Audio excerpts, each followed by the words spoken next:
Dear students, আমি BM sir বলছি। দেখো, আজ আবার একটা গুরুত্বপূর্ণ বিষয় নিয়ে তোমাদের সামনে হাজির হয়েছি। আজ আমি 2024 সালের কলকাতা বিশ্ববিদ্যালয় ফিফথ সেমের জেনারেলদের শিক্ষা বিজ্ঞানের সেক A1-এর সাজেশানটি দেব।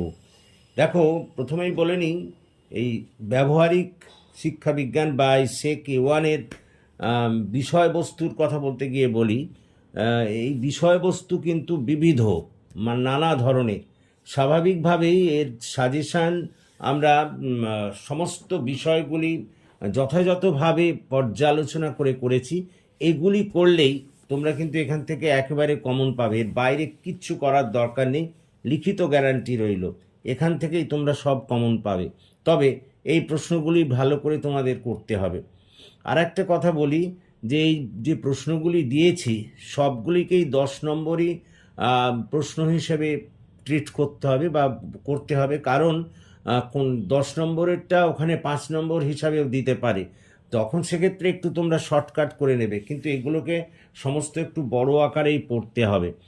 তো মোট আমি এখানে 24টা প্রশ্ন দিয়েছি।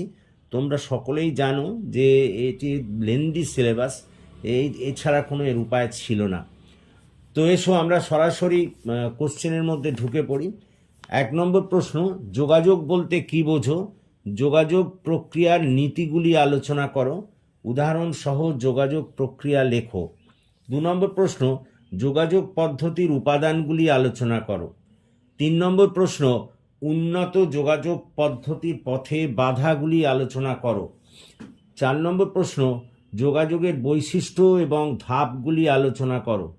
5 নম্বর প্রশ্ন, শ্রোতার বিভিন্ন প্রকারভেদ আলোচনা করো।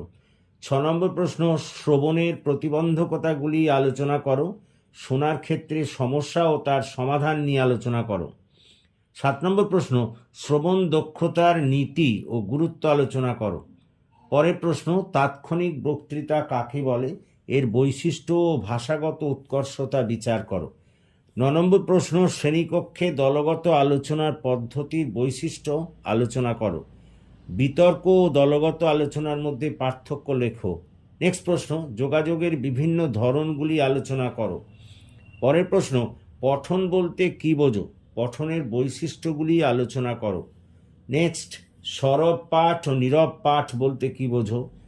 উভয়ের দোষ গুণ আলোচনা করো। সরব পাঠ ও নীরব পাঠের মধ্যে পার্থক্য দেখাও। নেক্সট, সঠিক উচ্চারণ দক্ষতার উপায়গুলি আলোচনা করো।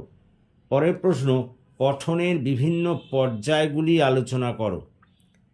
পরের প্রশ্ন, ভালো হাতের লেখার বৈশিষ্ট্যগুলি আলোচনা করো। নেক্সট প্রশ্ন, সঠিক বাক্য গঠনের 5টি উপায় বর্ণনা করো। এরপরের প্রশ্ন, বিস্তৃত পাঠ কাকে বলে?